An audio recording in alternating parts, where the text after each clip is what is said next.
Dwi wedi enwebu Mared Enlli o Gylch Meithrin a Garnedd Bangor. Pan ddechreuodd Mared ar y cwrs, oedd hi'n ifanc 25 oed ac yn ddibrofiad.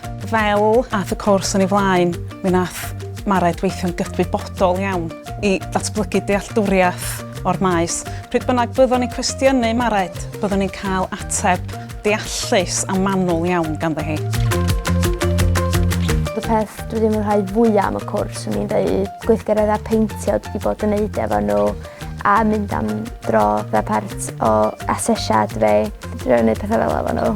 Mae Mared yn ymarferydd cwrtais iawn gyda Cymraeg greunus a dawn artistig.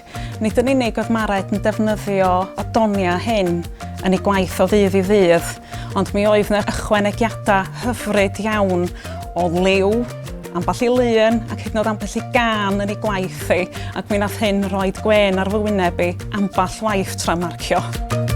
Twtor coleg fi, Anharad, oedd hi'n dda yn helpu chwaraeteg.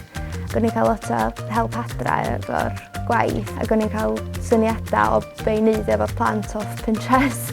Oedd Mared yn ddigon hyderus i allu addasu'r cynlluniau yn y foment i gyd fynd hefo diddordebau'r plant. Ti wedi gwneud yn wych, Mared. Bob lwc i ti yn y gystadleuaeth.